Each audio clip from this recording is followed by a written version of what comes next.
They say that nothing grows in a straight line, and there are hiccups. There's a question that's been posed many times on this programme, and the other is, why has China not collapsed or really had a major wobble? This question did drive our next guest's work for decades, especially after predictions of an imminent economic demise. Hugh Payman is the author of this book, China's Change, the Greatest Show on Earth. The book found a surprising answer in the most unlikely of places, and that's traditional Chinese philosophy. And that is the actual claim of the X factor behind the country's record-breaking economic transformation. Hugh is here with us now, as is our Asia economics correspondent, Enda Curran. Hugh, tell us about your findings, first of all, in general terms. Well, I think there's one, you've mentioned it, traditional Chinese philosophy. Probably the most interesting thing for your viewers is the fact it's exactly the same as Western Europe, North America has done over the last 200 years, until probably arguably the last 1 or 2 decades. So it's about incrementalism, gradualism, and long-term thinking. That's the basic premise here. And pragmatism. So you have to take the long term. Things are complex, particularly in a country the size of China. And you can't do things quickly. But you have to do things in the right order, the right sequence, and then you have to implement them. But here, this brings me to one point that when we were talking the other day, and that was, if everything has worked out gradually, how come we've seen this a rapid transformation? That never in history have so many people been alleviated from poverty. Well, it built on itself. And don't forget that in 1820, China was actually the world's #1 economy. And then it fell to 65th out of 65. And most of that had happened by 1913. And so by 1975, 76, there was no alternative.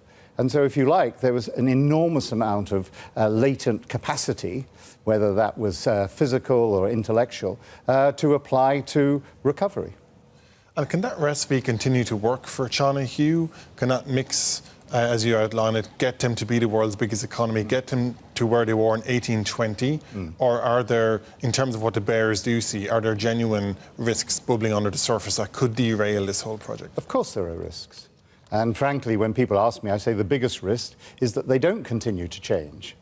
But I don't see evidence of that now, but that's what they have to be aware of.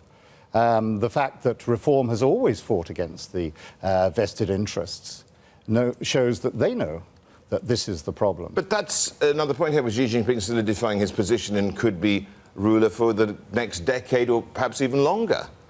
Could be, but I think there are 88 million other people in the Communist Party who probably have some views upon their future, and therefore he certainly has to bear that in mind.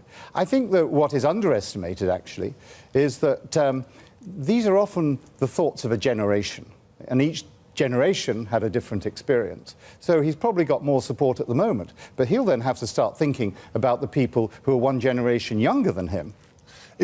Can they really achieve their full economic potential under the system that they have at the moment? You know, in terms of per capita GDP, will it require radical political change and governance change to get to that next level for their potential, or can they achieve it on this glide path? I think that when Deng Xiaoping back in the early 90s essentially rebooted reform and opening up, he realized that everything had to change, but obviously not all at once. And you'll remember that in those days it was that Soviet Union, Russia put political change first, and China just went with the economy. I don't think that anyone in China thinks that the economy alone can do it. One point that's topical on the debate these days is in terms of China's future. Xi Jinping wants them to be technologically self-reliant. We've learned that from the ZTE case, for example, with the US. Do you think China can achieve that level of technological self-reliance in a way that the former Soviet Union wants it, the way that America has? And is there a model for an economy on this scale doing that ever before? When I first went to live in China in 2002, people said, "Can you ever see China exporting cars to America?" Arguably the most demanding market.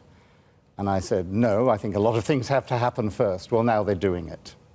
So never underestimate China, as one of my analysts kept saying to me when I had doubts about things. So nothing is baked in.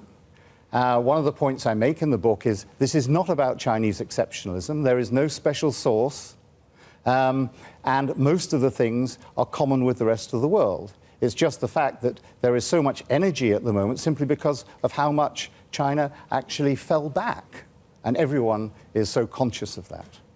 Is there an area where you think the bears are on strongest ground in terms of where they get China wrong? Where would you see, for example, you are right, China is most vulnerable in that part of the economy unless they fix it? I think constantly the bears have got a point. But probably the thing that they get wrong is that they don't understand the process, because again, that's really my conclusion in the book. There is a process that comes from traditional philosophy, which, as I say, the West used before. Was anyone not thinking long-term when they were, shall we say, James Watt, tinkering with a bit of steam? He wasn't thinking about the next quarterly earnings statement, right?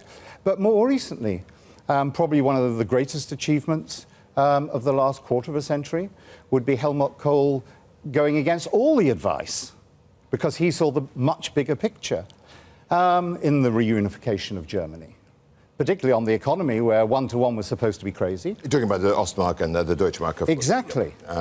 And quarter of a century before that, putting a man on the moon. Okay, by the Americans. So the West can still do it, just as China can, if they can manage change. Hugh, just one last question here, and sorry for such a short time. Is it really fundamentally the case that the West does not understand China? That's a different question. I think there are a lot of people in China who don't understand China. It's a very big place. So people in Shanghai really don't get Western China. People in central China might not really understand what's going on in southern China. So we all have different levels of understanding, and that's one of the major problems for China. And it's not just they don't understand the geographies, but as someone said to me, he said, China lives in 3 different centuries. Gansu, it's even debatable whether it's in the 18th century yet.